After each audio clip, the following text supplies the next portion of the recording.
द्रौपदी स्वयंवरात कुरूंचा झेंडा गौरवाने फडकला. वाह वाह विदुरा, काय बातमी आहे. प्रिय दुर्योधनाने स्वयंवर जिंकले ना. क्षमा असावी राजा, स्वयंवर कुरुकुलाने जिंकले आहे, परंतु ते दुर्योधनाने नव्हे तर अर्जुनाने जिंकले आहे. काय? अर्जुन? पांडुपुत्र अर्जुन? होय, पांडुपुत्र अर्जुन. स्वयंवरात उपस्थित सारे राजे राजपुत्र अयशस्वी ठरल्यानंतर ब्राह्मण वेशात आलेल्या धनुर्धर अर्जुनाने एकाच बाणात मत्स्यनेत्र भेद करून साऱ्या विश्वाला दिपवून टाकणारा पराक्रम केला. म्हणजे विदुरा, अर्जुन जिवंत आहे? होय, केवळ अर्जुनच नव्हे तर पाचही पांडव कुंती वहिनीसह नुसते जिवंत नव्हे तर क्षेमकुशल आहेत. वाह विदुरा वाह, पांडवांचा कुशल ऐकून खूप आनंद झाला. आनंदाचीच गोष्ट आहे भ्राता.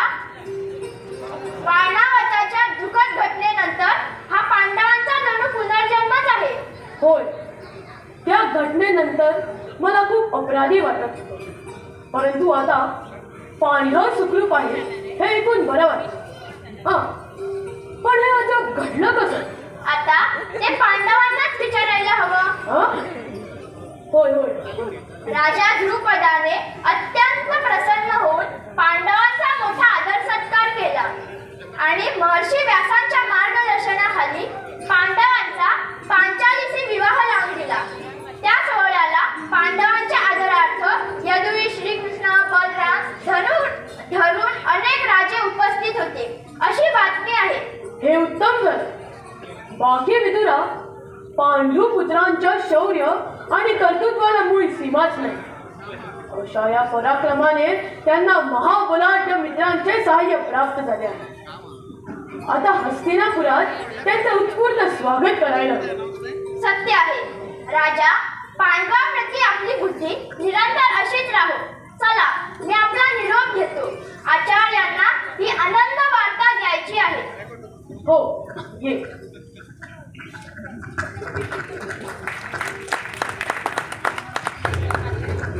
पिताश्री, हे आपण काय बोलत होता? कोण? पुत्र दुर्योधन? पांडव जिवंत असल्याचं ऐकून तुम्हाला हर्ष झाला?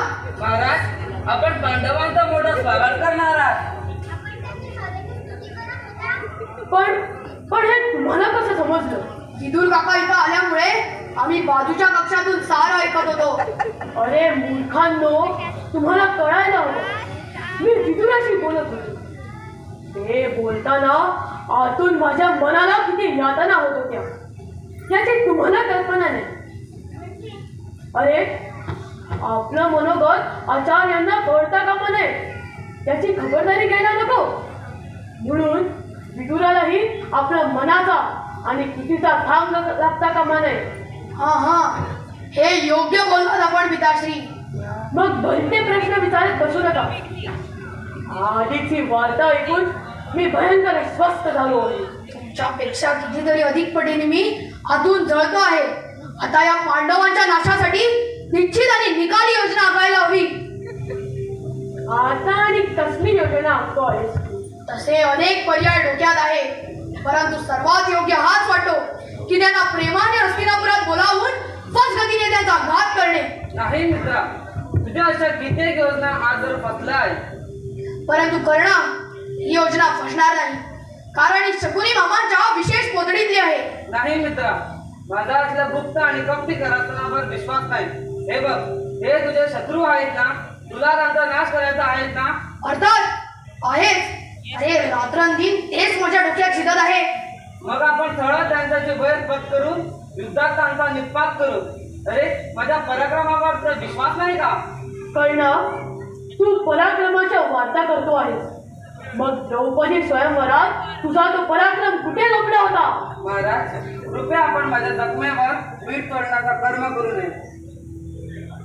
पिताश्री, तुम्हाला माहीत नाही, स्वयंवर सभेत कर्णाने ते धनुष्य उचललं तेव्हा त्या उत्तम द्रौपदीने मी सुतपुत्राला वळणार नाही असं गुरमीत म्हणून माझ्या प्रिय मित्र कर्णाचा भर सभेत अपमान केला.